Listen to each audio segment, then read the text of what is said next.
खूबसूरत महफिल में मौजूद हमारे मेहमानान खुसूसी जनाब मुजाहिद आलम साहब, साथी स्पीकर्स, यहाँ पर मौजूद ऑर्गेनाइजर्स और मेरे भाइयों, अस्सलाम वालेकुम व रहमतुल्लाह।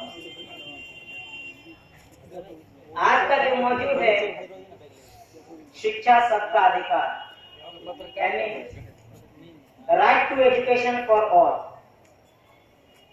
अभी इसी पे लड़ाई चल रही है कि क्या शिक्षा अधिकार है या शिक्षा खैर या दान है या फिर खैरत है। जब हम बात करें शिक्षा का, तो मैं सबसे पहले आप लोगों के सामने दो लाइन मुंशी प्रेमचंद का कोट करूंगा। वो कहते हैं कि मैं चाहता हूं कि इस देश के हर एक बच्चों को तालीम मिले और वो तालीम हासिल करके इस मुल्क का सेवा करें। वो कहते हैं कि मैं मानता हूं कि बिना तालीम के, बिना इल्म हासिल किए किसी मुल्क की तरक्की नहीं हो सकती। वो कहते हैं कि मुल्क की तरक्की इल्म से है, इल्म से मुल्क की तरक्की नहीं। और ऐसे हालात में अगर हम देखें तो ये हमारा देश एक समय में जो देश विश्व गुरु के नाम से जाना जाता था, जहां से चाणक्य निकले,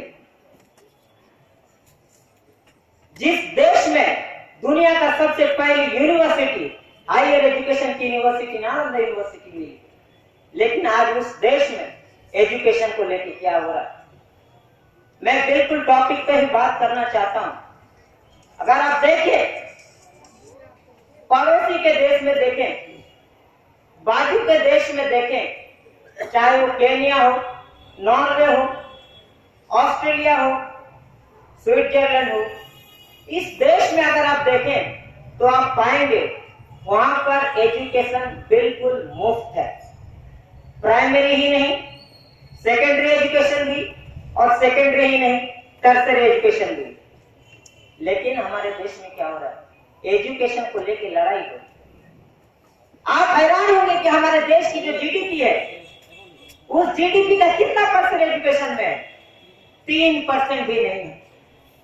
3% भी नहीं है। आप मानिए, जिस देश में 125, पता नहीं अब कितना करोड़ और बढ़ गया होगा, ये तो 11 का सेंसस है, जिस देश की आबादी 130 करोड़ है, वहां पर बजट में 3% से भी कम एजुकेशन में खर्च किया जाता है। अब आप सोचिए। और ऐसे हालात में ये यूएनओ की रिपोर्ट है कि ये वही देश है जिस देश को विश्व गुरु के नाम से जाना जाता है, उस देश में 8 मिलियन बच्चे ऐसे हैं जो आज तक स्कूल का दफ्तर में पैर नहीं रखा। आप किस विश्व गुरु की बात कर रहे हैं? जब आपसे एजुकेशन की तलब की जाती है, जब आपसे एजुकेशन मांगा जाता है, तो आप डंडे बरसाते हैं, पानी चलवाते हैं, जेल में बंद करते हैं। आप क्या गाय पाल के विश्व गुरु बनेगा? आप किस विश्व गुरु की बात करते हैं? ऐसे हालात में अगर हम देखें, केवल ये इस देश में सबसे कम अगर लिटरेसी रेट कहीं की है तो हमारा बिहार का है, और वो बिहार में सबसे अगर कम लिटरेसी रेट किसी जोन का है, वो सीमांचल एरिया का है, जहां से मैं ताल्लुक रखता हूं, जहां से मास्टर मुजाहिद आलम ताल्लुक रखते हैं, और जहां से आप में से बहुत लोग वहां से ताल्लुक रखते हैं। मैं वहां के बारे में बताता हूं, मैं कटिहार से हूं। मैं आपके सामने एक लाइव एग्जाम्पल हूं, आपके सामने एक जीवित मिसाल हूं। मैं जिस परिवेश से आता हूं, मैं जिस बैकग्राउंड से आता हूं, जेल तक पहुंचना मेरे लिए बहुत बड़ी अचीवमेंट है। आगे अभी बहुत ज्यादा है, आप लोगों की दुआ साथ में रहा तो, लेकिन ये जेल तक पहुंचना मेरा लाइफ का बहुत बड़ा स्टेप है। आपको मैं बताऊं, उस बिहार जहां पर जिसकी लिटरेसी रेट कितना है किसी को मालूम? कितना है? बिहार का लिटरेसी रेट कितना है आपको मालूम? 65 नहीं है। बिहार का लिटरेसी रेट अभी के टाइम में 64% है। ये पूरे देश का जो लिटरेसी रेट है वो तो 74% है भाई। और बिहार इंडिया का लिटरेसी रेट इतना कम और बिहार का लिटरेसी रेट उससे 20% और कम। आप बताइए बिहार कितना पिछड़ा है एजुकेशन में। इसीलिए मैं कहता हूं आओ ना भाई एजुकेशन में पैर रखो। 2 जून की रोटी कम खाओ लेकिन अपने बाल बच्चों का आवाज को पढ़ने के लिए बोलो। और बिना एजुकेशन हासिल किए हम कुछ हासिल नहीं कर सकते, क्योंकि जब तक आप अपने हक और हकों को जानेंगे नहीं, जब पढ़ेंगे नहीं तो हक और हकों को जानेंगे नहीं, जब अपने हक और हकों को जानेंगे नहीं तो कहां से मांगेंगे, किससे मांगेंगे, क्या क्या के मांगेंगे, कब मांगेंगे, हमें पता ही नहीं। मैं उस भूमि की बात कर रहा हूं जहां से मैं आता हूं। आपको पता होगा हमारे कटिया में हरिशंकर नायक हाई स्कूल है, हरिशंकर नायक उच्च विद्यालय। 400 बच्चे की बैठने की कैपेसिटी और कितने स्टूडेंट वहां एनरोलमेंट होता है पता है? 10,000 बच्चे वहां एनरोल होते हैं हर साल। अगर वो बैठना चाहे तो उस ग्राउंड में भी नहीं बैठ सकते, जिस पूरी ग्राउंड में वो कैंपस गिरा हुआ है।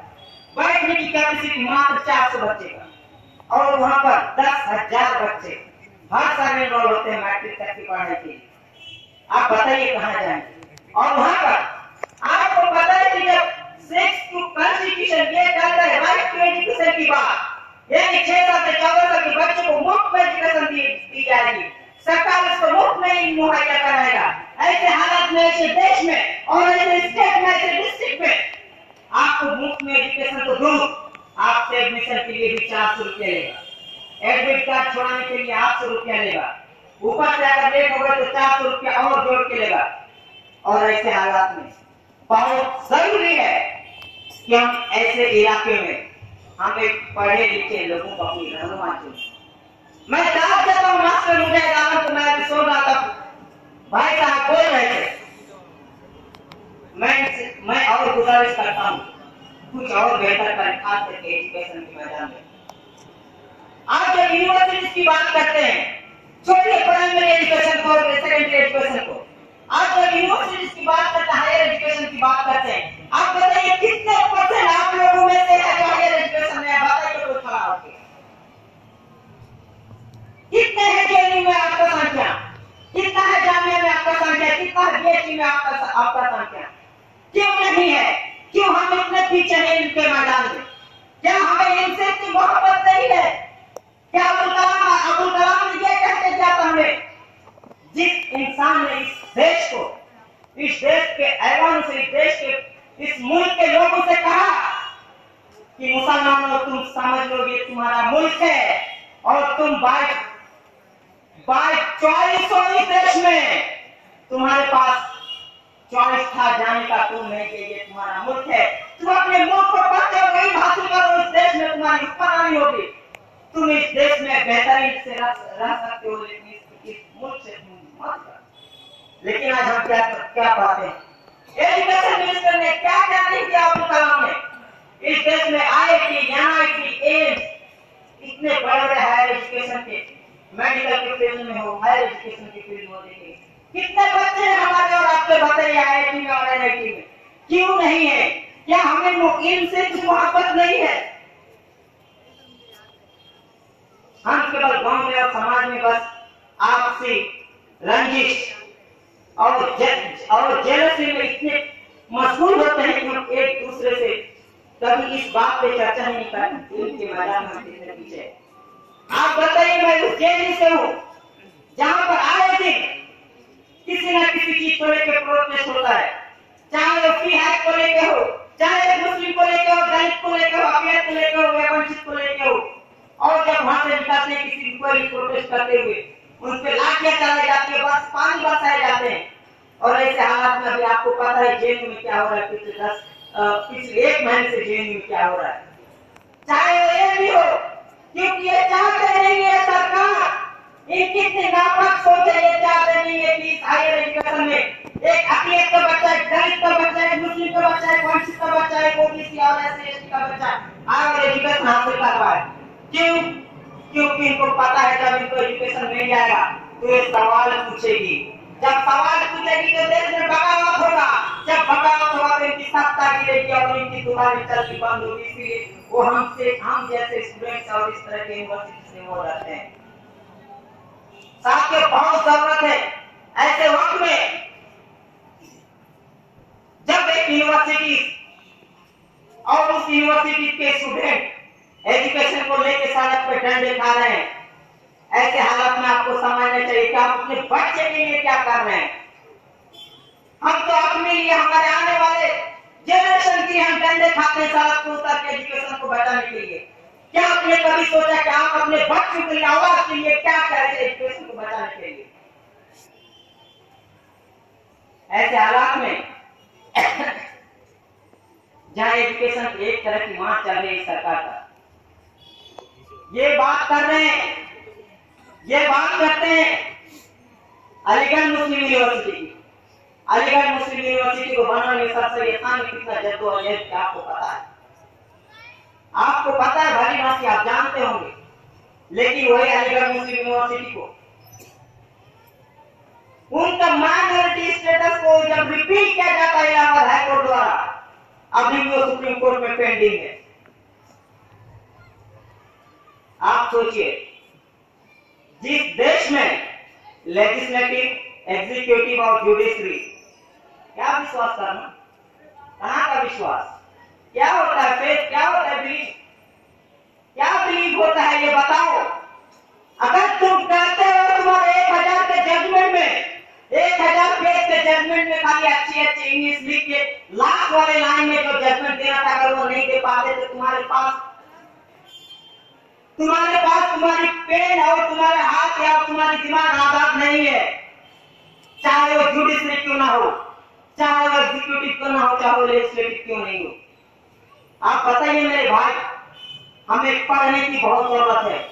चाहे वो बिहार से हो, चाहे साउथ से हो, चाहे नॉर्थ से हो, चाहे ईस्ट से हो, चाहे वेस्ट से हो, आप इनकी कुवत को समझिए। सबका साथ सबका विकास करने सरकार आई थी ना कुछ दिन पहले। किसका साथ हो रहा है भाई, किसका विकास हो रहा है? या अदानी और अंबानी के विकास हो रहे हैं? आप बताइए इस देश के, इस मुल्क के लोगों से क्या छेड़छाड़ की जाती है? जहां पर एक तरफ अकलियतों पे, दलितों पे और माइनॉरिटी के लोगों पे एक तरफ हमले किए जा रहे हैं, दूसरी तरफ ये गोदी मीडिया जिनको दबाने का, जिनके दांत में खून लग चुका है, ये मीडिया आपके सवाल को कभी नहीं दिखाएगा मेरे भाई। इसीलिए इस देश का अगर लोकतंत्र किसी में बचा है, इस देश का अगर लोकतंत्र का अगर इथोस किसी के अंदर बचा, वो हमारे अंदर बचा और आपके अंदर बचा है, ना मीडिया में बचा है, ना सांसद में बचा है। और इस लोकतंत्र की मर्यादा को बचाए रखने की जिम्मेदारी हमारे और आपके साथ है। हम इसको कैसे बचाएं? एक मीडिया का काम ये होता है कि समाज में कितने बच्चों को एजुकेशन मिल रहा है, कितने किसान सुसाइड कर रहे हैं, कितने बच्चे बिना खाए रात को सोते हैं। ये यूएनओ की रिपोर्ट है कि इस देश में, महात्मा गांधी के इस देश में, जिन्होंने सपना देखा था कि सका वो कहो कौन सा देश जो सब देशों से सिरमौर, जहां गंगा यमुना की धार की जिसकी भरी पुतले को सका वो कौन सा देश, वो भारत देश है। यूएनओ रिपोर्ट है कि इस देश में 80 लाख बच्चे ऐसे जो बिना खाए रात को सोने जाते। ये मीडिया को दिखाना चाहिए था सरकार को, लेकिन आज उल्टा कर रहे हैं, उल्टे हाथ कान पकड़ रहे हैं। संसद में क्या हो रहा है वो हमें बताया, आपको बताया। ये हमें और आपको मंदिर और मस्जिद, कश्मीर और पाकिस्तान, अयोध्या और फैजाबाद के नाम पे और हमें और आपको इधर का काम करते हैं। एक बार में समझने की जरूरत है कि ये मीडिया के टाइम मीडिया नहीं, वो दलाल है, वो सत्ता का चाटुकारी का है। वो चाटते रहते हैं उनके तलवे, और उनके तलवे चाटने के बाद जो उनको इंसेंटिव मिलता है वो इंसेंटिव उनको पसंद है। लेकिन हमारे और आपके किसान के, मजदूर के, स्टूडेंट के मर जाए, पिट जाए, घिस जाए, जिंदगी बर्बाद हो, कोई फर्क नहीं पड़ता है। ऐसे हालात में हमें जागने की जरूरत है। ऐसे हालात में हमें समझने की जरूरत है इनकी क्या अहमियत है हमारे अंदर। और इसलिए हमें समाज में हम पढ़े या ना पढ़े, अगर हमारा उम्र नहीं है पढ़ने का, लेकिन हम अगर नहीं भी पढ़ पा रहे तो हमें कम से कम इतना हमारे अंदर होना चाहिए कि हम अपने घर वालों को पढ़ने की हुक्म दें, हमारे गांव और समाज में बोले उनको पढ़ने के लिए। मैं सहयोग करता हूँ ऐसे छोटे छोटे बच्चे की मदद से लोग पढ़ रहे हैं। आप बताइए क्या अगर इनके घर में 10 लाख रुपया अगर सालाना इनकम होता तो इनके माँ बाप बताइए इतनी पूरी हालत में भेजते हैं यहाँ पढ़ाते, लेकिन फिर भी सलाम करने लायक है ऐसे माँ बाप कि उनके घर में पैसा नहीं है, कम से कम ये समझे कि हमारे औरत को शिक्षा देने की बात है और इसलिए अपने घर से भेज दिया। लेकिन बताइए जिनके घर में पैसे, जिनके घर में दौलत हजारों से मिल जाते गाँव में, जो पढ़ा सकते हैं बच्चों को, लेकिन अपने धन और लालच में इतना व्यस्त हो जाते हैं कि अपने बच्चे को शिक्षा से दूर रखते हैं।